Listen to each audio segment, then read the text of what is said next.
नमस्कार, खबर फास्ट देख रहे हैं आप और बड़ा मुद्दा लेकर हाजिर हूं मैं पूजा सचदेवा। एलनाबाद का चुनावी मैदान सज चुका है। सभी पार्टियों के उम्मीदवार नामांकन भर चुके हैं और सभी अपनी अपनी जीत का दावा कर रहे हैं। 30 अक्टूबर को सभी प्रत्याशियों की किस्मत ईवीएम में कैद हो जाएगी। इनेलो के लिए एलनाबाद का चुनाव साख की लड़ाई माना जा रहा है, तो वहीं किसान आंदोलन के शोरगुल के बीच ये चुनाव बीजेपी जेजेपी के लिए बहुत बड़ी चुनौती माना जा रहा है। कांग्रेस भी चुनाव को लेकर काफी कॉन्फिडेंट नजर आ रही है। ऐसे में एलनाबाद किसके साथ है, ये बड़ा सवाल है। आज बड़ा मुद्दा में इन तमाम समीकरणों को जानने की कोशिश करेंगे और करेंगे चर्चा की शुरुआत।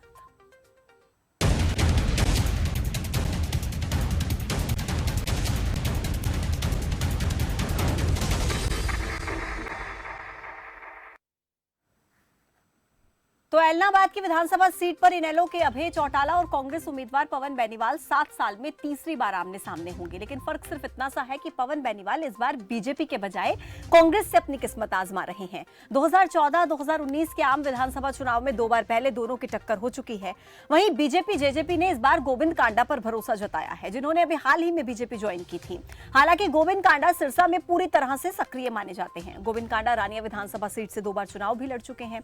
एलनाबाद चुनाव को लेकर बीजेपी ने सोमवार को नारे का भी विमोचन कर दिया है और नारा है, मौका आया हाथ, चलो सरकार के साथ। अब ये नारा कितना सरकार की मदद कर पाएगा एलनाबाद उपचुनाव को लेकर, ये सबसे बड़ा सवाल है। लेकिन आपको यह भी ध्यान रहे कि हरियाणा संयुक्त किसान मोर्चा के विकल्प प्रचार भी इस बार चुनावी मैदान में हैं।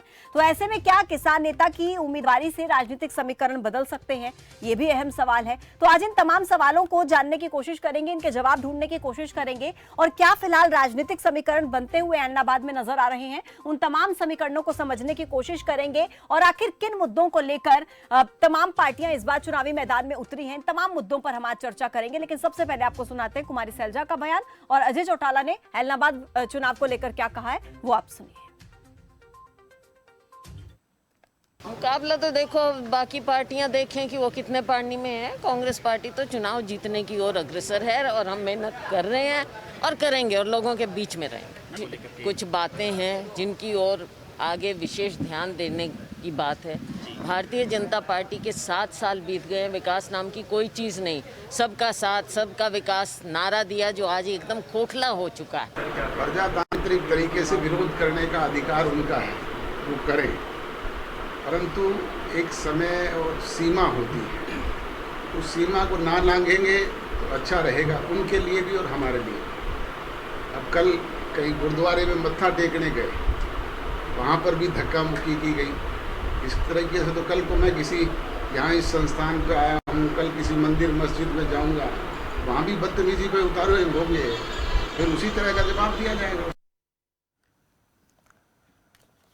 तो चलिए करते चर्चा की शुरुआत। 4 खास मेहमान मेरे साथ जुड़ रहे हैं। सबसे पहले उनका परिचय आपसे करा देती हूँ। जेजेपी से प्रवक्ता है हरदीप पाडला, कांग्रेस से प्रवक्ता है संजीव भारद्वाज, इनेलो से प्रवक्ता है रजत पंजेटा और वरिष्ठ पत्रकार धर्मपाल धनखड़ भी इस वक्त हमारे साथ जुड़ गए हैं।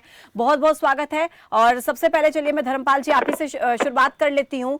क्या लग रहा है, क्योंकि तमाम पार्टियां इस वक्त ये कह रही हैं कि हम चुनाव जीतेंगे, हम चुनाव जीतेंगे, लेकिन कितना मुश्किल और कितना आसान उनकी राह आपको नजर आ रही है तमाम पार्टियों के लिए, चाहे वो इनेलो की बात हो, कांग्रेस की बात हो या फिर बीजेपी जेजेपी की? क्या लगता है कितना मुश्किल रहेगा और कितना रोचक रहेगा ये चुनाव?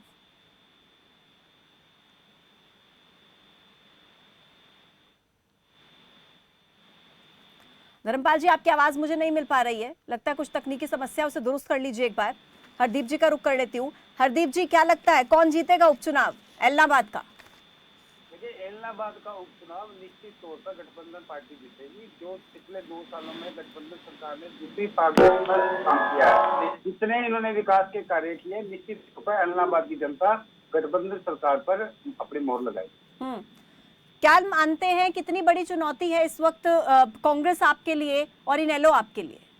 नहीं, कांग्रेस पार्टी तो चुनौती हमारे लिए क्या, राष्ट्रीय स्तर पर कांग्रेस पार्टी तो किसी के लिए भी पार्टी के लिए चुनौती नहीं है। आप देखिए कांग्रेस पार्टी का जो हाल है करना अभी पंजाब में हुआ है कि टुकड़े टुकड़े हो गए, इसी तरीके से हरियाणा के अंदर भी ज्यादा दिन दूर नहीं है, कांग्रेस पार्टी 2 या 3 फाड़ होने वाली है। तो कांग्रेस पार्टी किसी भी तरीके की चुनौती गठबंधन सरकार के सामने मेरे ख्याल से नहीं पेश कर पाई। ठीक है, इनेलो को मानते हैं चुनौती? नहीं, इनेलो पार्टी तो मेरे ख्याल से 0 है और अब की बार क्या भविष्य में शायद इनेलो पार्टी की तो कभी 0 टूट नहीं पाएगी। अभय चौटाला 3 बार जीत चुके हैं सर वहां से, उसके बाद भी आप इतने कॉन्फिडेंस के साथ कह रहे हैं? नहीं, अभय चौटाला जी जिस समय यहाँ से विधायक बने थे, दुष्यंत चौटाला जी, अजय सिंह चौटाला जी सभी साथ थे। तो अब की बार जो बने, आप देखिए जो एलनाबाद के अंदर जो उन्होंने विधायक बनने के बाद एक ईंट भी कभी इन्होंने एलनाबाद की कोई भी समस्या विधानसभा के अंदर नहीं उठाई। आज ये जाके कह रहे हैं कि अभी मैंने पीछे क्लिप देखे थे इनके बेटे के, कहते कि एलनाबाद में काम नहीं हुआ। अरे एलनाबाद के अंदर तो आप लोग विधायक थे, जब आपको 10 साल से 3 बार एमएलए रहे, जनता की याद नहीं आई, आज इस्तीफा दे दिया, नाटकबाजी करके इस्तीफा दे दिया, अब लोगों की याद आ गई, अब कह रहे काम नहीं हुआ। आप पिछले 3 प्लान से कहाँ थे? आप ये बताओ, चौधरी अभय सिंह चौटाला जी ने विधानसभा के अंदर एलनाबाद का कोई किसी प्रोजेक्ट के बारे में कभी आवाज उठाई हो? हमें बताइए। आप लोगों की तरफ से नारा दिया गया है, मौका है हाथ, चलो सरकार के साथ। असल में इनेलो पार्टी इस्तीफे के आड़ में थोड़ी बहुत जो इनकी जमीन है जो बिल्कुल खिसक चुकी है, उसको थोड़ा सा तलाशने की इनकी कोशिश है। बाकी मुझे नहीं लगता कि इनके इस्तीफे से या कोई अभी इनको कोई फायदा हो। नहीं, आप लोगों की तरफ से एक नारा दिया गया है, मौका है हाथ, चलो सरकार के साथ। यानी अगर एलनाबाद की जनता सरकार के साथ जाएगी तभी एलनाबाद में विकास होगा। हरदीप जी, नहीं, देखिए किसी भी विधानसभा के अंदर जो विकास होता है, या तो उसका विधायक विकास करवाता है, वो मुद्दे विधानसभा में उठाता है, सरकार से किसी की हो, किसी का फर्क नहीं पड़ता। अगर वहाँ पे विधायक कार्य करने वाला है और वो विपक्षी अगर सरकार है, विधानसभा में आवाज उठाएगा, 5 से प्रोजेक्ट के लिए आवाज उठाएगा, निश्चित तौर पर उसकी आवाज सुनी जाती है। लेकिन या फिर वहाँ पे सरकार काम कराए।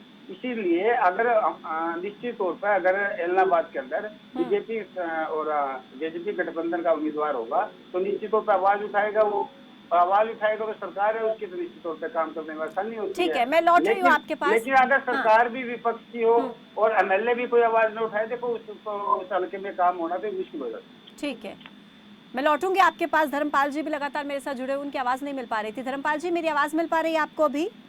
हाँ, अभी तो सुनाई दे रही है। जी धर्मपाल जी, कैसे देखते हैं आप, ये कितनी बड़ी चुनौती रहेगी बीजेपी जेजेपी के लिए, कांग्रेस के लिए और इनेलो के लिए, किस तरीके से? क्योंकि कॉन्फिडेंट तो सारे नजर आ रहे हैं कि जीत हमारी होगी, लेकिन जीत तो किसी एक की होनी है। पूजा जी, देखिए इलेक्शन हमेशा अपने आप में चुनौती होती है। चुनाव चुनौती का ही नाम, दूसरा नाम। और कभी भी चुनाव जो है ना वो आसान नहीं होता है, हमेशा मुश्किल ही होता है। हर पार्टी अपना अपना उम्मीदवार जो है वो खड़ा करती है और तमाम पार्टियां जो है पूरा जोर लगाए हुए हैं। इस वक्त जो उपचुनाव है, आमतौर पे ये कहा जाता है कि सरकार की तरफ जाता है, लेकिन यहाँ जो है ऐसा दिखाई नहीं दे रहा है। भले ही जेजेपी और बीजेपी ने मजबूत कैंडिडेट दिया है अपने हिसाब से, और एक तरह से ये कोशिश की है कि गैर जाट को लुभाने की कोशिश जो है वो भारतीय जनता पार्टी की और जेजेपी की रही है। तो यहाँ जो जातीय समीकरण है उनके हिसाब से भी देखें तो ये सीट जो है पहले से जो है ज्यादातर समय जो है यहाँ से इनेलो के उम्मीदवार ही जीतते आए हैं। 5 बार तक तो जो है वो अकेले भागीराम जो है यहाँ से चुनाव जीते हैं, और 3 बार जो है वो अभय चौटाला यहाँ से चुनाव जीत चुके हैं, और अभय चौटाला के पिताजी भी यहाँ से चुनाव जीत चुके हैं, और अभय चौटाला के चाचा प्रताप चौटाला भी यहाँ से चुनाव जीत चुके हैं। एक तरह से कहें तो ये देवीलाल परिवार की परंपरागत सीट मानी जाती है। और एक बार यहाँ से कांग्रेस के जो हैं वो भरत सिंह बेनीवाल भी जीते हैं। तो इस प्रकार हम देखते हैं बीजेपी का यहाँ कभी कोई कैंडिडेट नहीं रहा, कभी बीजेपी का कोई कैंडिडेट यहाँ से जीता नहीं है। और इस बार जो है इन्होंने गोविंद कांडा को उतारा है। गोविंद कांडा जो है वो रानिया से चुनाव जीत चुके हैं और अच्छी खासी फाइट जो है उन्होंने दी थी। और इस बार जो है बड़ा रोचक मुकाबला जो है वो हो रहा है एलनाबाद में इस चुनाव में। और मुझे लगता है कि तमाम पार्टियां पुरजोर कोशिश कर रही हैं, कोई भी पार्टी जो है वो ढिलाई अच्छा धर्मपाल जी, देखिए अभय चौटाला 3 बार एलनाबाद से चुनाव जीत चुके हैं, ऐसे में जाहिर सी बात है वो एक स्ट्रॉन्ग कैंडिडेट हैं। अब ऐसे में तमाम पार्टियों को उनके खिलाफ अगर कोई कैंडिडेट उतारना है तो वो भी उतना ही मजबूत होना चाहिए। आप किस तरीके से देखते हैं बीजेपी जेजेपी के कैंडिडेट को, गोविंद कांडा को, पवन बेनीवाल को, किस तरीके से देखते हैं? अभय चौटाला के संदर्भ में मैं यहाँ पर बात कर रही हूँ, कितने मजबूत कैंडिडेट है वो?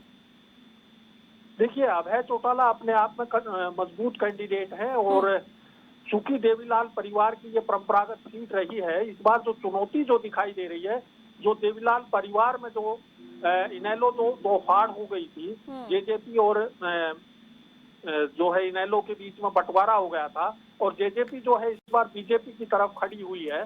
पिछले चुनाव में तो जो है 2019 के चुनाव में तो ऐसा नहीं था कि तब तक जेजेपी अलग थी और इनेलो अलग थी, लेकिन इस बार जो है जेजेपी जो है वो बीजेपी के साथ खड़ी हुई दिखाई दे रही है। और इस स्थिति में ये देखना होगा कि जेजेपी के वर्कर क्या बीजेपी को शिफ्ट हो पाएंगे, बीजेपी की तरफ अपना वोट दे पाएंगे, तभी जो है बीजेपी के कैंडिडेट की स्थिति मजबूत हो सकती है। जब जेजेपी के जो वोटर्स हैं, जेजेपी जो समर्थक हैं, वो बीजेपी की तरफ जाए। ठीक है, ये महत्वपूर्ण बात है धर्मपाल जी। स्थिति मजबूत हो सकती है। ठीक है, मैं लौटूंगी आपके पास इनेलो से। रजत पंजेटा जी हमारे साथ जुड़ गए। रजत जी, स्वागत है आपका खबर फास्ट के मंच पर। और कैसी चल रही है चुनाव की तैयारियां? क्या लग रहा है कि जीत का चौका लगा पाएंगे क्या अभय चौटाला इस बार? जी देखिए, निश्चित तौर पे पूजा जी, इसमें कोई संदेह तो बचता ही नहीं है, क्योंकि जो दोनों ही पार्टियां हैं, चाहे भाजपा की बात की जाए, चाहे कांग्रेस की बात की जाए, तो जो इन काले कानून जो हैं, ये कृषि कानून, इसकी जो नींव रखी गई थी वो जो कांग्रेस के द्वारा ही रखी गई थी। तो कांग्रेस ही एक जिसे कहिए कि ये सारी समस्या की जड़ है। जैसे जीएसटी भी कांग्रेस की देन थी और लागू जो भाजपा की सरकार ने की थी, ऐसे ये जो काले कृषि कानून है, इसका जो ड्राफ्ट है ये कांग्रेस ने तैयार किया था। और उस समय जो गुजरात के चीफ मिनिस्टर नरेंद्र मोदी, जो आज प्रधानमंत्री हैं, उन्होंने बाकायदा पत्र लिख के एग्रीकल्चर मिनिस्टर शरद पवार जी को पत्र लिखा था और प्रधानमंत्री मनमोहन सिंह को उस टाइम पे पत्र लिखकर एमएसपी की मांग की थी कि एमएसपी पे कानून बनना चाहिए। तो ये देखिए, आज अगर देखा जाए तो कांग्रेस के पास तो अपना उम्मीदवार भी नहीं था, और कांग्रेस ने तो एक भाजपा का उम्मीदवार, उसे पता था कि इस बार उसे कोई वोट नहीं मिलेगी, जो कि और जो भी जितनी वोट आई पिछली बारी वो भाजपा को आई थी, इस बारी पता उन्हें भाजपा को वोट नहीं मिलेगी, इसीलिए वो कांग्रेस में आज चले गए। तो अगर 190 बूथों में देखा जाए तो जहां तक जजपा की बात है, इनका तो मैं बात ही नहीं करना चाहूंगा। ये तो एक बूथ पे इन्होंने जीत हासिल की थी, और जो इस बार लगता है उस बूथ पे भी ये इनका कोई असर प्रभाव देखने को नहीं मिलेगा, क्योंकि ना तो मुख्य ये राष्ट्रीय पार्टियां अपने आप को कहती हैं, मतलब कि भाजपा और जजपा के पास अपना कोई कैंडिडेट नहीं है। अरे मैदान में जब क्रिकेट भी कोई खेलने जाता है, अपना सबसे अहम बल्लेबाज तेंदुलकर जैसे ओपनिंग करता था, सहवाग ओपनिंग करता था, तो क्यों ना इस इलेक्शन में धनखड़ जी ने क्यों नहीं चुनाव लड़ा? इनके कप्तान को चुनाव लड़ना चाहिए था। रजत जी, और उधर से एक सवाल देखिए मैं आपसे पूछना चाहूंगी। एलनाबाद की जनता ने आप लोगों को चुना, इनेलो को चुना, अभय चौटाला वहां पर एमएलए बने, लेकिन उसके बाद उन्होंने कृषि कानूनों के चलते वहां से इस्तीफा दे दिया। जनता ने उन्हें खुद से चुना था, लेकिन उन्होंने इस्तीफा दे दिया। अभी भी स्थिति वहीं की वहीं है, कृषि कानून ज्यों के त्यों है, किसान आंदोलन अभी भी चल रहा है, फिर से वो चुनाव लड़ रहे हैं। आपको क्यों लगता है कि जनता फिर से आपको चुनेगी ताकि आप फिर से इस्तीफा दे दें? पूजा जी, सारी अहम बात देखी जाए तो इसमें बहुत गंभीर है, जिसपे कोई भी ध्यान नहीं देता है। ये सवाल बार बार उठ के आता है। देखिए, ऐसे तो जिन लोगों ने आत्महत्या की, जिनका जमीर जाग गया, तो उनकी तो आत्महत्या की भी इसका मतलब कोई वैल्यू नहीं है। कृषि कानून तो वापस नहीं हुए। जिनका जमीर जाग गया, उन्होंने अपने घर का अनाज वहाँ किसान आंदोलन में दिया। कल को आप कहेंगे जो किसान बैठे हैं वो भी ऐसे ही बैठे हैं। देखिए, जिसका जितना जमीर, हम तो आपसे सवाल करेंगे। आपको जनता ने चुना है, आप जवाब देंगे ना, सवालों का जवाब तो देना आपका, मुझे लगता है कर्तव्य आपको देना चाहिए। बीच में इनको इनके जो नेता है इन्होंने तो कहा था जब तक काले कानून वापस नहीं होंगे विधानसभा में नहीं जाऊंगा। ठीक है, तो आप ये इस्तीफा देकर असल में कोई किसानों के साथ नहीं है। हरदीप जी, मैं लौट रही हूँ आपके पास। किसानों के नाम पर नाटकबाजी कर ठीक है, अपनी जमीन तलाशने की कोशिश कर रहे हैं। एक बार मैं आ रही हूँ सर आपके पास। मेरे साथ कांग्रेस के प्रवक्ता भी जुड़ गए हैं, संजीव भारद्वाज जी। भारद्वाज जी, आपका बहुत स्वागत है। मैं संजीव जी आपके पास भी आऊंगी। एक बार रजत जी अपनी बात जरा कंप्लीट कर लें। रजत जी बोलिए, बताएं। देखिए पूजा जी, मैं इस बात को इस तरीके से आपसे लेना चाहूंगा। क्या ये 31 विधायक कांग्रेस के बैठे हैं जिन्होंने इस्तीफा नहीं दिया, क्या इनके बैठने से, इस्तीफा ना देने से कानून वापस हो गए? नहीं हुए। ये तो अभय सिंह चौटाला जी ने ये कहते हैं कि जब अभय सिंह जी ने तो इस्तीफा अभय दिया, चौटाला जी के इस्तीफा देने से कौन से कानून वापस हो गए सर? वही तो मैं बोल रही हूँ। सुनिए आप सुनिए, जब अविश्वास प्रस्ताव लेके आई थी कांग्रेस, तब जजपा के कई विधायक, मैं नाम लेके कह सकता हूँ, रामकरण काड़ा, उसके बाद जोगीराम सिहाग, उसके बाद देवेंद्र बबली, इनके बयान आए थे। अभय सिंह के इतना प्रेशर था अभय सिंह जी के इस्तीफे का कि इनको पब्लिक में आके बयान देना पड़ा। लेकिन जिस हिसाब से आज अभय सिंह जी के खिलाफ, देखिए, जिसने आप, एक बहुत कहावत है, बराबरी नहीं कर सकते तो बुराई करनी शुरू कर दो। बराबरी तो एक आदमी नहीं कर पाया, यही हालात पिछले 2 साल से इनेलो की है। जब वो जेजेपी की बराबरी नहीं कर पाए और श्री दुष्यंत चौटाला जी उप मुख्यमंत्री बन गए, उनके उप मुख्यमंत्री बनने के बाद इनेलो पार्टी को दिन रात। चलिए ठीक है, मैं दोनों के पास आ रही हूँ। संजीव जी मेरे साथ जुड़े हुए हैं। अगर एक सवाल संजीव जी से रहेगा मेरा, मैं लौट रही हूँ, आप दोनों के पास लौट रही हूँ। संजीव जी, कुमारी सैलजा को अभी हम सुन रहे थे, वो कह रही थी कि जीत तो कांग्रेस पार्टी की होगी, लेकिन हरदीप जी हमारे साथ जुड़े हुए जेजेपी से, वो आप लोगों को कहीं गिनती में ही काउंट नहीं कर रहे हैं। वो बोल रहे हैं कि कांग्रेस का तो कोई अस्तित्व ही नहीं बचा। पूजा जी, मैं आपके माध्यम से आपके श्रोताओं को, हरदीप जी आ रही हूँ सर, मेरे प्रवक्ता थोड़े ना है सर। पिछले 2 साल से जब से डिप्टी सीएम संजीव जी पूजा जी जब ये बंद करेंगे तभी मैं बोल पाऊंगा। जी, एक एक करके अपनी बात रखें, बताएं संजीव मैं जी। पूजा जी आपके माध्यम से बताऊं कि ये सब एक तरह से मन गढ़ंत बातें हैं कि भाई कांग्रेस में दम नहीं। ये कांग्रेस एक विचारधारा है और हम लोग अपनी बात रखते हुए इलेक्शन में जाते हैं। जीत हार लोगों के हाथ में होती है, किसी भी कैंडिडेट के हाथ में नहीं होती। या ये इतने बड़े ज्योतिषी हैं कि ये लड़ने से पहले ही या दूसरे के बारे में प्रेडिक्शन करते हैं। अपने बारे में प्रेडिक्शन करें, वो बात हमें ऐतराज की नहीं है, करें, लेकिन दूसरों के बारे में ना करें। ये निर्णय लोगों के ऊपर छोड़ दें। जहां तक अभय सिंह जी का इलेक्शन लड़ने का सवाल है, अभय सिंह जी को अगर इलेक्शन लड़ना था, बहुत छोटी सी बात है, इलेक्शन के अंदर टाइम भी खराब होता है, जनता का पैसा भी खराब होता है और सारी चीजों का अपसेट होता है। अगर इलेक्शन लड़ना था, मैं बहुत सिंपल वे में इस बात को लेता हूं, तो रिजाइन देने की क्या जरूरत थी? दूसरे आदमी को ये कहना, दूसरी पार्टीज को ये कहना कि जी ये हो गया, वो हो गया, और ऐसे भाई इस पार्टी का कुछ भी नहीं है और हमें जरूरी था, ये सब बातें बाद की हैं। अपने आप को सेव करने की बातें हैं, ना कि कोई जनता के या किसानों के इंटरेस्ट की बात। मुझे नहीं इस रिजाइन में या मेरी पार्टी को नहीं लग रही। तो कृषि कानून लेकर आए थे, आप ही जड़ हैं कृषि कानूनों की, तो आपको जनता वोट नहीं देगी। रजत जी कह रहे थे अभी। पूजा जी, कभी भी आप कांग्रेस के शासनकाल में इस तरह से कोई एजिटेशन नहीं हुआ जो इतने लंबे समय से हुआ, इतने लंबे समय हुआ वो। आप लोगों ने अपने मैनिफेस्टो में तो दिया था ना, सरकार नहीं बनी इसलिए एजिटेशन नहीं हुआ। मैनिफेस्टो ऐसा है, हम लोग जो चलते हैं, हम लोग आम सहमति बना के चलते हैं।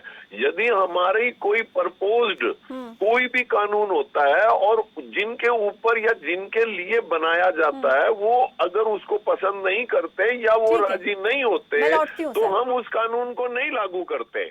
एक छोटे से ब्रेक के लिए रुकना पड़ेगा सर, मैं वापस लौटूंगी आपके पास, चर्चा लगातार जारी रहेगी। छोटा सा ब्रेक, फौरन होंगे हाजिर, बने रहिए खबर फास्ट के साथ।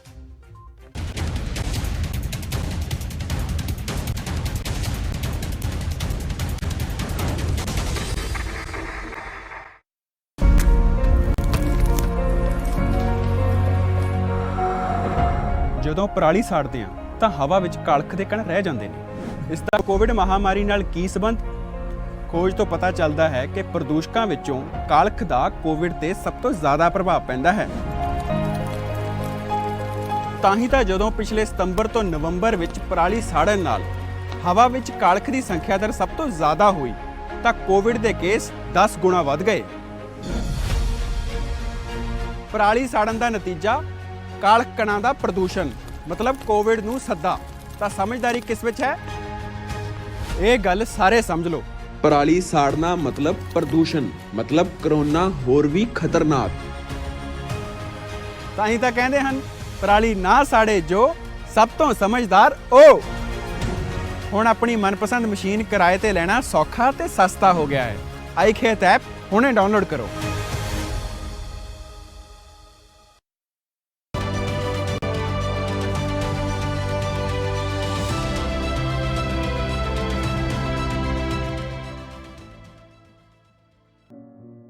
ਪੰਜਾਬ ਸਰਕਾਰ ਕਿਸਾਨੀ ਸੰਘਰਸ਼ ਦੌਰਾਨ ਸ਼ਹੀਦ ਹੋਏ ਕਿਸਾਨਾਂ ਦੇ ਪਰਿਵਾਰਾਂ ਨਾਲ ਮੋਢੇ ਨਾਲ ਮੋਢਾ ਜੋੜ ਕੇ ਖੜੀ ਹੈ। ਪੀੜਿਤ ਪਰਿਵਾਰਾਂ ਦਾ ਦਰਦ ਵੰਡਾਉਂਦੇ ਹੋਏ ਉਹਨਾਂ ਨੂੰ ਪ੍ਰਤੀ ਪਰਿਵਾਰ 5 ਲੱਖ ਰੁਪਏ ਦਿੱਤੇ ਗਏ ਹਨ ਅਤੇ ਪਰਿਵਾਰ ਦੇ ਇੱਕ ਮੈਂਬਰ ਨੂੰ ਯੋਗਤਾ ਦੇ ਆਧਾਰ ਤੇ ਸਰਕਾਰੀ ਨੌਕਰੀ ਦਿੱਤੀ ਜਾ ਰਹੀ ਹੈ। 5 ਲੱਖ ਰੁਪਏ ਜਿਹੜਾ ਤੁਹਾਨੂੰ ਆਇਆ ਘਰ ਬਣਾ ਲਿਆ, ਹੋਰ ਪੈਸਿਆਂ ਦੀ ਲੋੜ ਹੋਈ ਅਬ ਡੀਸੀ ਨੂੰ ਕਹਿ ਕੇ ਮੇਰੇ ਕੋਲ ਆ ਜਾ। ਪੰਜਾਬ ਸਰਕਾਰ ਕਿਸਾਨਾਂ ਨਾਲ।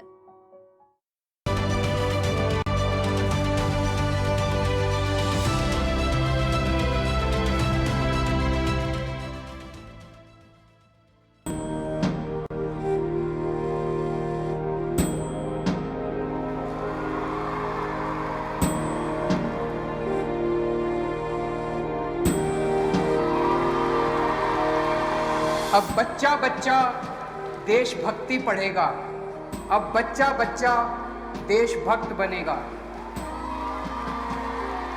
दिल्ली के स्कूलों में हमने देशभक्ति पाठ्यक्रम पढ़ाना शुरू किया है। जब हर बच्चा भारत माँ का वीर सपूत बनेगा, तभी बनेगा भगत सिंह के सपनों का भारत, तभी बनेगा बाबा साहब के सपनों का भारत। भारत माता की जय हिंद, जय हिंद।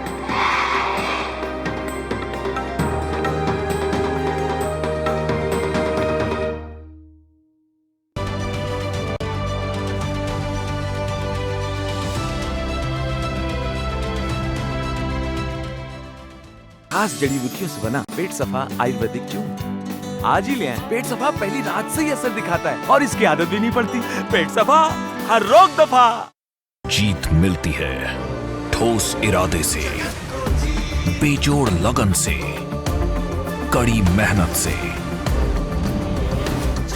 और जीत मिलती है सच्चे साथी के साथ से। जगत जीत, आपकी हर जीत का साथी। अरे भैया, तुम्हें कब से क्या? लोग ऐसी गंभीर समस्या को हंसी मजाक में उड़ाते हैं। खास जड़ी बूटियों से बना पेट सफा आयुर्वेदिक चूर्ण आज ही ले आएं। पेट सफा पहली रात से ही असर दिखाता है और इसकी आदत भी नहीं पड़ती। पेट सफा हर रोग दफा।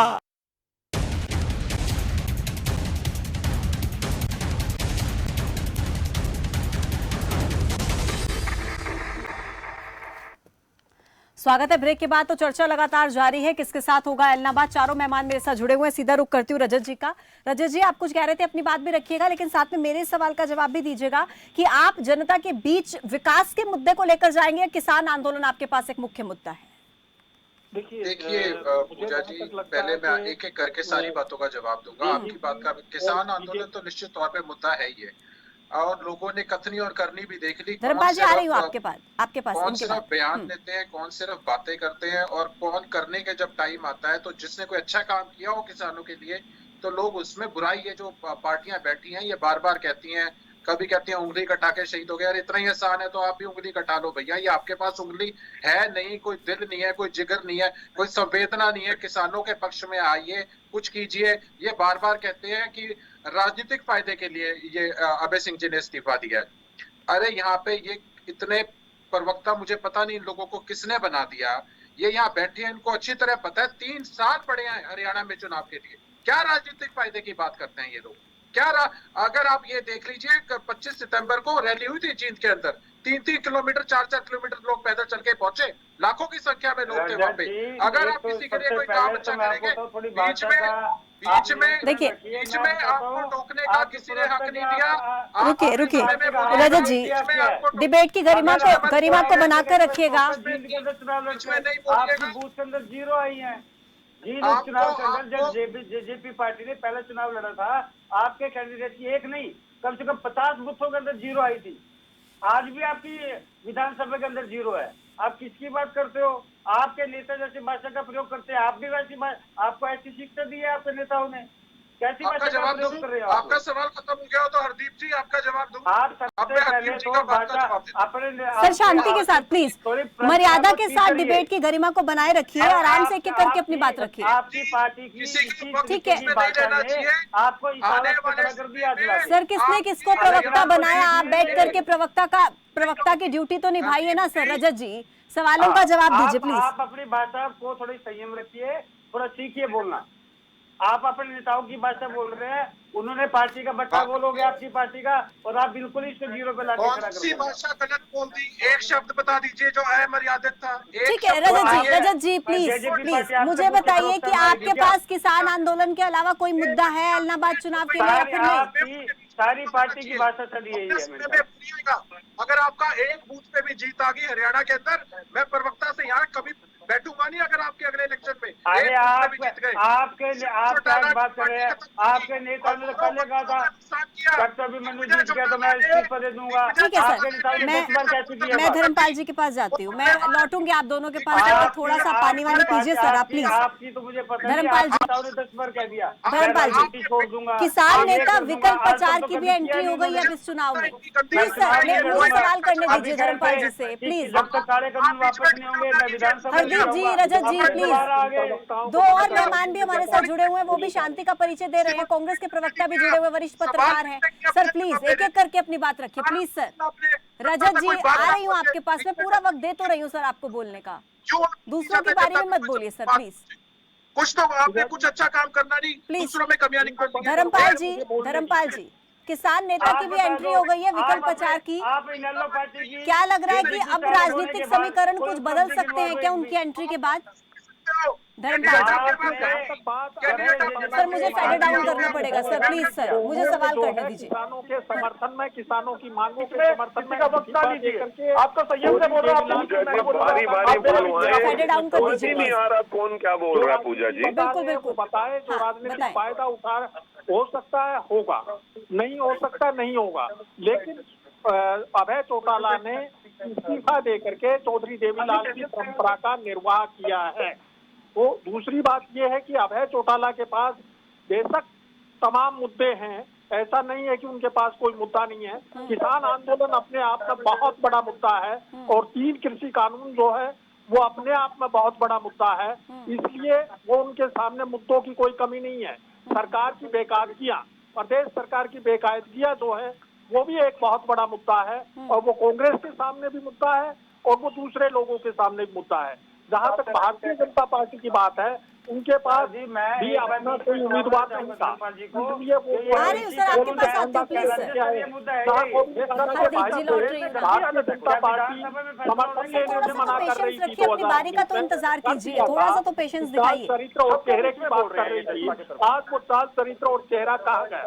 ये सवाल जो है वो अपने आप में बहुत बड़ा सवाल है।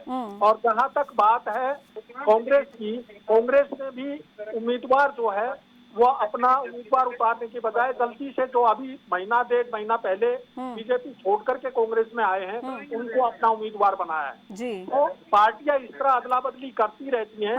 लेकिन जहाँ तक बात है इस चुनाव की, चुनाव में टक्कर जो है वो कड़ी होगी, चुनाव जीतना। ठीक है धर्मपाल जी, मैं लौट रही हूँ आपके पास। मैं एक बार संजीव जी के पास जाना चाहूंगी, फिर मैं आती हूँ हरदीप जी आपके पास। संजीव जी, पवन बेनीवाल को आपने चुनावी मैदान में उतारा है, हालांकि वो पहले 2 बार बीजेपी से चुनाव लड़ चुके हैं अभय चौटाला के अगेंस्ट और ठीक ठाक उनको वोट मिला था।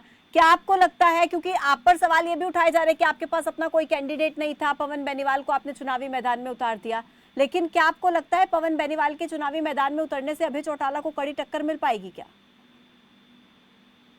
पूजा जी, मैं आपके माध्यम से बताऊं, कांग्रेस एक विचारधारा के ऊपर चलती है जहां पब्लिक को जिस कैंडिडेट की पब्लिक के अंदर एक इमेज अच्छी होती है या पब्लिक जिसको चाहती है कि भाई ये आदमी हमारा ठीक रहेगा तो हमें कोई मतलब ये कैंडिडेट ठीक रहेगा तो हमें कोई परहेज नहीं है। अगर कोई हमारी विचारधारा को मान के हमारे साथ मैं किसी के बीच में नहीं बोलता पूजा जी, मेरी सबसे नम्र निवेदन है कि भाई मेरे बोलने पे भी ना बोले, अपनी बारी में बोले प्लीज।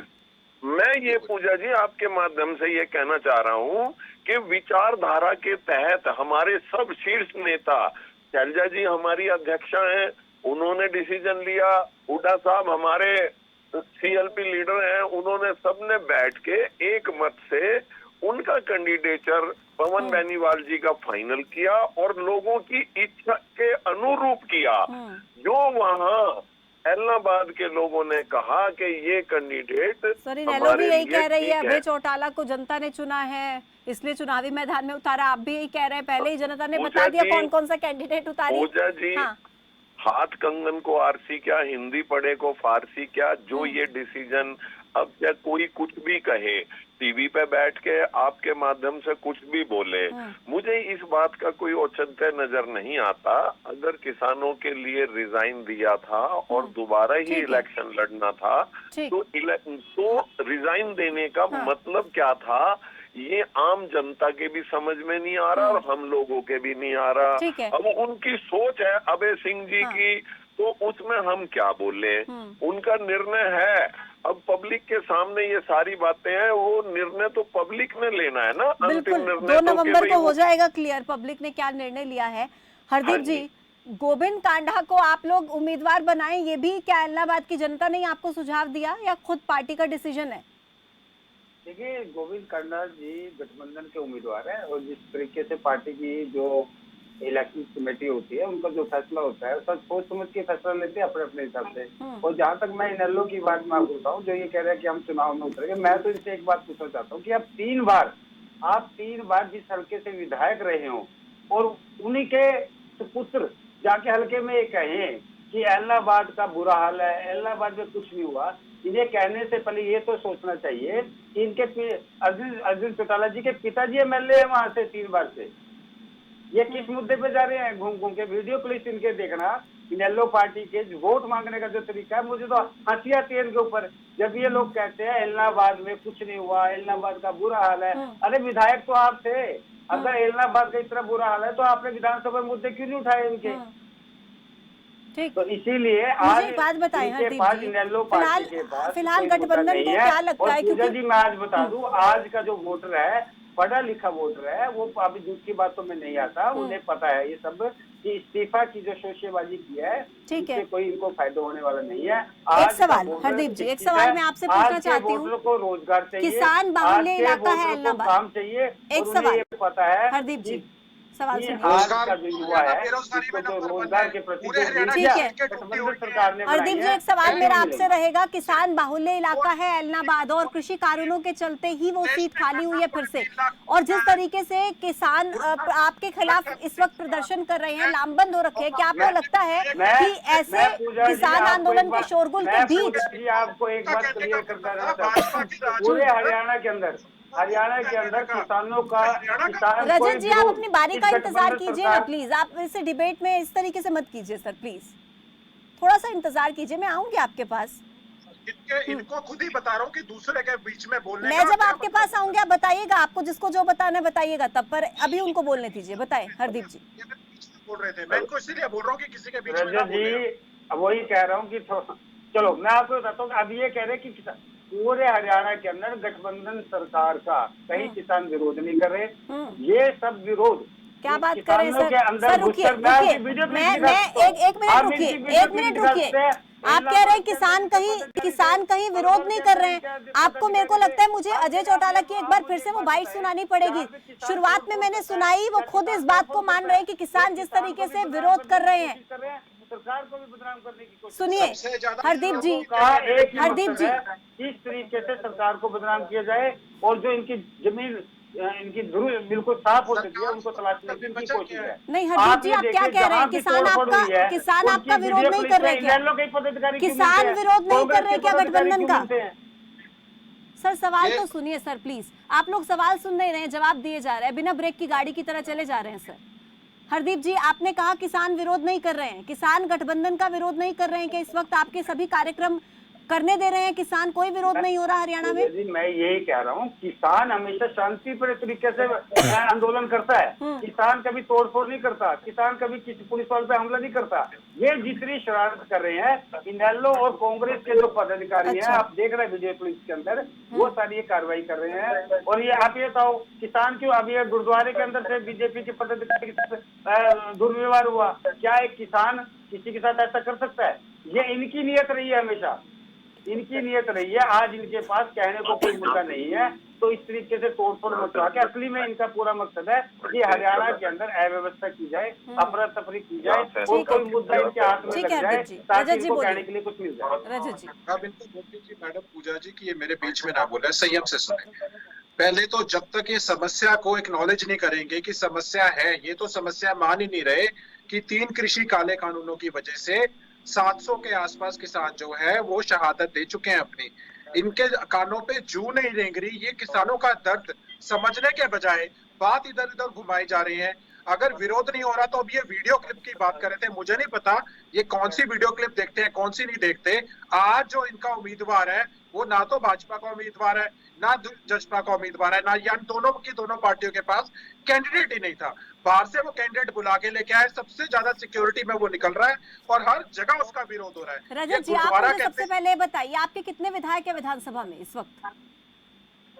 ये विधानसभा में तो भाजपा के भी पूरे देश में कभी 2 MP होते थे मैडम। प्लीज रुकिए जरा, देखिए रजत जी इस वक्त सुनिए, एक सीट थी इनेलो के पास, लेकिन वो सीट आप लोगों ने खुद खाली कर दी कृषि कानूनों के चलते, किसान आंदोलन के चलते।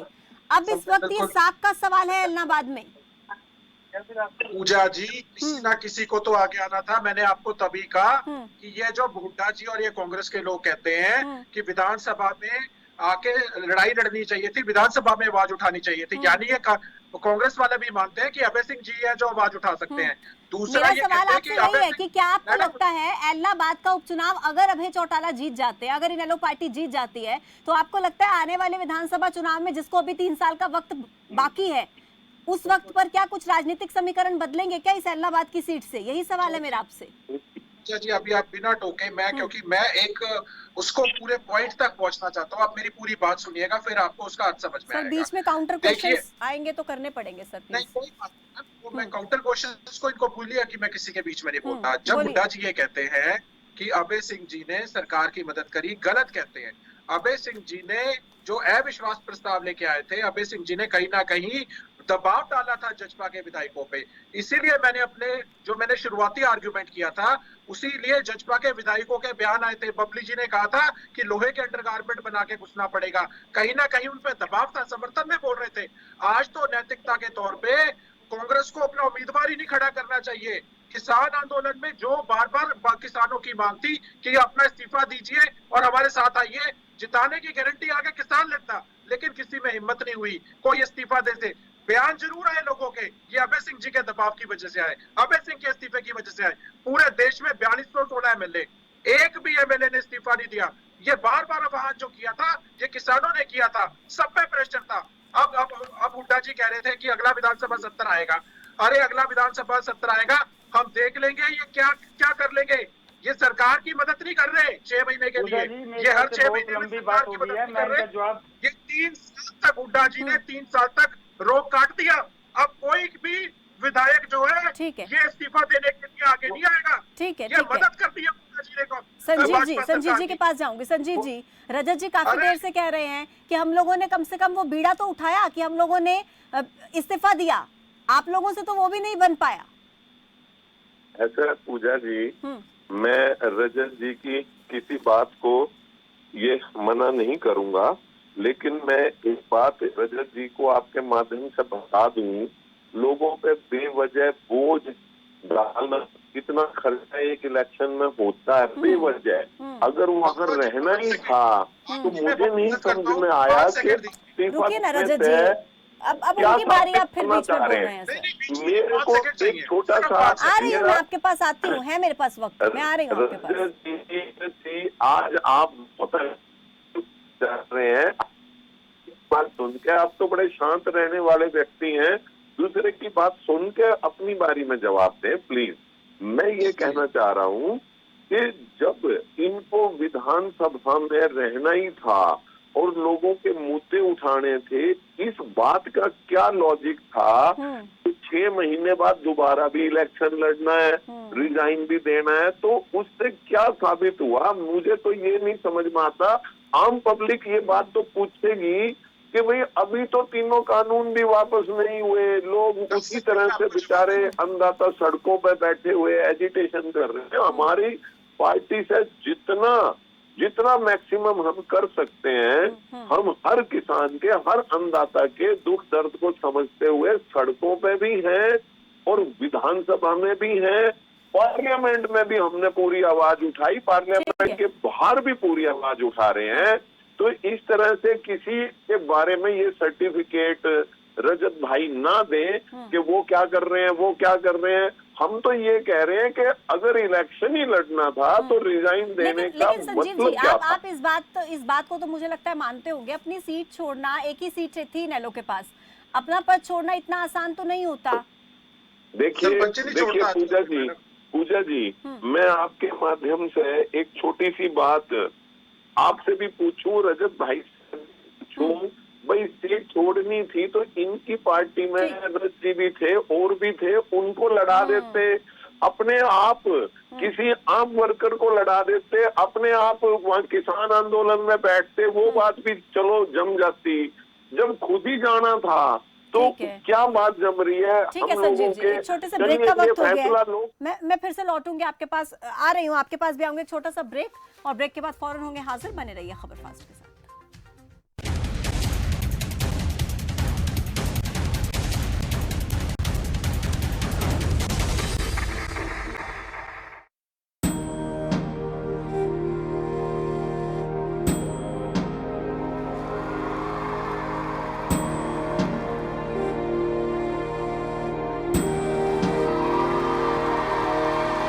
अब बच्चा बच्चा देशभक्ति पढ़ेगा, अब बच्चा बच्चा देशभक्त बनेगा। दिल्ली के स्कूलों में हमने देशभक्ति पाठ्यक्रम पढ़ाना शुरू किया है। जब हर बच्चा भारत माँ का वीर सपूत बनेगा, तभी बनेगा भगत सिंह के सपनों का भारत, तभी बनेगा बाबा साहब के सपनों का भारत। भारत माता की जय हिंद, जय हिंद।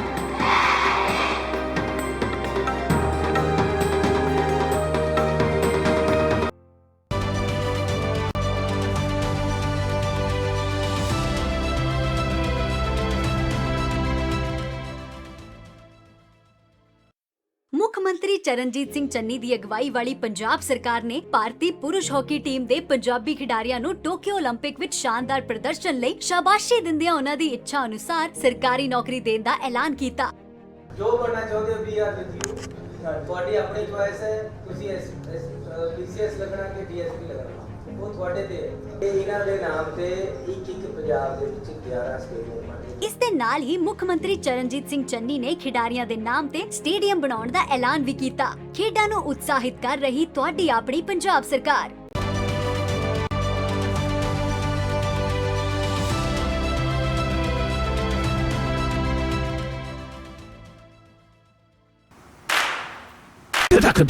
दस हफ्ते 10 बजे 10 मिनट, दस हफ्ते 10 बजे 10 मिनट, डेंगू हट 10 हफ्ते 10 बजे 10 मिनट, दिल्ली से हट।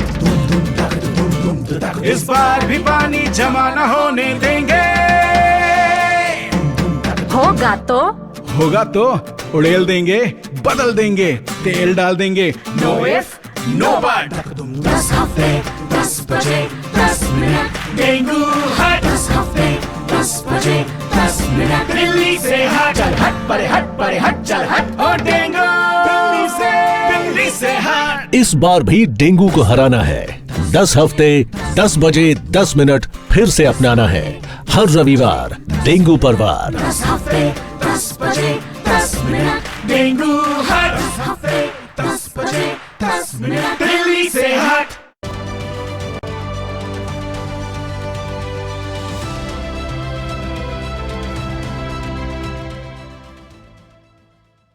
खास जड़ी बूटियों से बना पेट सफा आयुर्वेदिक चूर्ण। आज ही ले आएं। पेट सफा पहली रात से ही असर दिखाता है और इसकी आदत भी नहीं पड़ती। पेट सफा, हर रोग दफा। जीत मिलती है ठोस इरादे से, बेजोड़ लगन से, कड़ी मेहनत से, और जीत मिलती है सच्चे साथी के साथ से। जगत जीत, आपकी हर जीत का साथी। मुल्तानी कोका कफ सिरप तुलसी, वसा, यस्ती मधु, पिपली के गुणों से भरपूर, जो खांसी पर करे तुरंत असर, ताकि बदलते मौसम के साथ आप न बदलें। जीत मिलती है ठोस इरादे से, बेजोड़ लगन से, कड़ी मेहनत से, और जीत मिलती है सच्चे साथी के साथ से। जगत जीत, आपकी हर जीत का साथी। भैया तुम्हें कब से क्या? लोग ऐसी गंभीर समस्या को हंसी मजाक में उड़ाते हैं। खास जड़ी बूटियों से बना पेट सफा आयुर्वेदिक चूर्ण। आज ही ले आएं। पेट सफा पहली रात से ही असर दिखाता है और इसकी आदत भी नहीं पड़ती। पेट सफा, हर रोग दफा।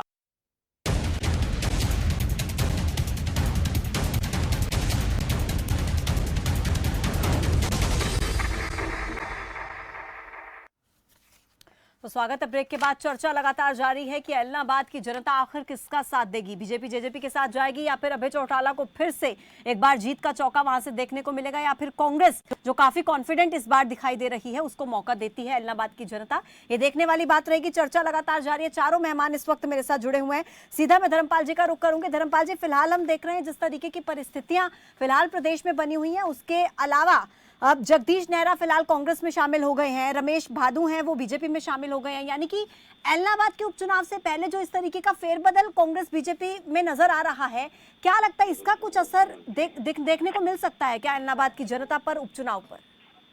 पूजा जी, इस तरह के हेर फेर जो है वो तकरीबन चुनाव में खास तौर पे उपचुनाव में खास तौर पे होते रहते हैं, और इनसे कोई बहुत ज्यादा फर्क पड़ने वाला नहीं है, क्योंकि इस पार्टी से उस पार्टी और उस पार्टी से इस पार्टी ये आना जाना लगा रहता है। जहां तक मेरा मानना है कि अभी तक जो भी सिचुएशन दिखाई दे रही है उसके मुताबिक जो है वो इनेलो के अभय सिंह चौटाला जो हैं वो सशक्त उम्मीदवार हैं, सशक्त दावेदार हैं।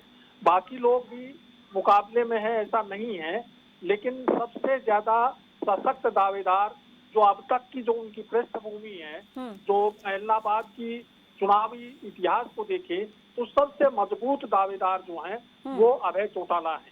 एक तरफा मुकाबला देखते हैं आप ऐलनाबाद के उपचुनाव को, या त्रिकोणीय मुकाबला देखने को मिलेगा? सवाल एक तरफा नहीं है, यहाँ त्रिकोणा मुकाबला होगा, ऐसा नहीं है कि एक तरफा होगा। त्रिकोणा मुकाबला है। बीजेपी और जेजेपी का उम्मीदवार भी जो है वो मुकाबले में रहेगा और कांग्रेस भी टक्कर देने की स्थिति में होगी। चुनाव परिणाम कुछ भी हो सकता है, क्योंकि आमतौर पे ये देखा जाता है कि उपचुनाव जो है वो सरकार के फेवर में जाते रहे हैं। हालांकि पीछे गोहाना में जो उपचुनाव हुआ था, बड़ौदा में जो उपचुनाव हुआ था, उसमें भारतीय जनता पार्टी को हार का मुंह देखना पड़ा था। और जहां तक बात है अभय चौटाला की, अभय चौटाला को इस बार जो है हालांकि पहले भी जो है उनको किसानों का खासा समर्थन मिलता रहा, किसान वर्ग का, और इस बार चूंकि किसानों के मुद्दे पर उन्होंने रिजाइन किया है, तो उन्हें और ज्यादा मजबूत समर्थन मिलने की उम्मीद है। ठीक है धर्मपाल जी, मेरे पास आखिरी के 2 मिनट बचे हैं। मैं चाहूंगी एक बार क्लोजिंग कमेंट में सभी से ले लूं। हरदीप जी, मेरा एक बहुत सीधा सा सवाल है आपसे, क्या आप ये मानते हैं कि अगर बीजेपी जेजेपी की जीत इस चुनाव में होती है तो किसान आपके साथ हैं, और किसान अगर आप लोगों की जीत नहीं होती, हार का सामना यहाँ से करना पड़ता है, तो क्या आप मानेंगे कि किसानों का जो समर्थन है वो आपको नहीं मिला? नहीं, देखिए चुनाव में हार जीत चलती रहती है, लेकिन मैं आपको एक बात बता दूं, थोड़ा सा क्लियर कर दूं। रजत जी का एक क्वेश्चन था, मैं उसका जवाब दे दूं कि देखो जब ये कृषि सर, अब समय की मेरे पास थोड़ी सी कम है, क्लोजिंग कमेंट्स प्लीज जल्दी से। एक मिनट में बात खत्म करूंगा। दुष्यंत जी ने उस समय भी ये कहा था कि मैं किसानों के साथ हूँ, और जब भी एमएसपी भी अगर आंच आई तो दुष्यंत चौटाला सबसे पहले इस्तीफा देने वाली बात होगी। लेकिन संयुक्त मोर्चा के गोदाम सिडोनी जी कहते हैं दुष्यंत चौटाला जी इस्तीफा क्यों नहीं देते, दुष्यंत चौटाला जी इस्तीफा क्यों नहीं देते। आप इनका देखें, रजत जी को मैं इनकी बात का जवाब दे दूं। कल या परसों की आप देखो, गोदाम सिडोनी जी से जब पूछा गया कि अभय सिंह चौटाला जी ने इस्तीफा देकर ठीक किया या गलत किया, तो गुरदाम चुनूनी जी जो पिछले 1 साल से दुष्यंत चौटाला जी इस्तीफा दो कहते जा रहे थे, कल उनकी जुबान को क्या हो गया? कहते नहीं, अभय सिंह चौटाला जी को इस्तीफा नहीं देना चाहिए था, क्योंकि जो जवाब विधानसभा में बैठ के हम अपना कॉम्पिटिटर आप किसे मानते हैं? इनेलो अपना कॉम्पिटिटर किसे मानती है इलाहाबाद के उपचुनाव में? बीजेपी, जेजेपी को या फिर कांग्रेस को? मैं हरदीप जी की बात का ही आगे बढ़ाना चाहूंगा। सर प्लीज जल्दी से, सर मेरे पास समय की कमी है, मुझे संजीव जी के पास जाना है। मेरे सवाल का जवाब दीजिए, छोटा सा सवाल है, अपना कॉम्पिटेंट किसे मानते हैं आप? बीजेपी, जेजेपी को या कांग्रेस को? मैडम 111 सीटों पे 111 बूथों के ऊपर इनेलो जीती थी पिछली बारी, प्रधानमंत्री तक आके उन्हें हरा नहीं पाए। ये सारे मिलके 80 बूथों पे नहीं, जिस सारे मिल भी जाए तो भी 80 बूथ पे नहीं ये जीत पाए थे। हम कॉम्पिटिटर किसी को ठीक है। संजीव जी, रजत से क्वेश्चन है कि आंदोलन के बाद बड़ौदा का उपचुनाव हुआ था, इनकी कितनी वोट आई थी? आज ये संजीव जी, कांग्रेस क्या मानती है, कौन है आपका कॉम्पिटेंट? किसे कंपटीशन मान रहे हैं अपना? ठीक है सर, अब सर प्लीज क्लोजिंग कमेंट्स ले रही हूँ मैं, अब मत लड़ाई कीजिए सर, अब प्लीज। अब बीच में बोल रहे हैं पूजा जी, मैं आपको बताऊं, हम लोगों की बहुत बेहतर अच्छी पोजीशन है और हम मानते हैं कि हमारा कैंडिडेट 100% विजयी होगा। जहां तक अभय सिंह जी का सवाल है या जो रजत भाई बोल रहे हैं, हमारा मानना ये है कि बेवजह अगर इलेक्शन अभय सिंह जी ने स्वयं लड़ना था तो ये इलेक्शन इलाहाबाद की जनता पे उनको नहीं थोपना चाहिए था, वो तो थे ही, तो उनको क्या हर्ज था कि भाई वो समय की कमी है, माफी के साथ सभी को रोकना चाहूंगी। बहुत बहुत शुक्रिया आप सभी का मेरे साथ इस खास चर्चा में जुड़ने के लिए और तमाम सवालों के जवाब देने के लिए। तो देखिए 30 अक्टूबर को सभी प्रत्याशियों की जो किस्मत है वो ईवीएम में कैद हो जाएगी और 2 नवंबर को नतीजे आएंगे।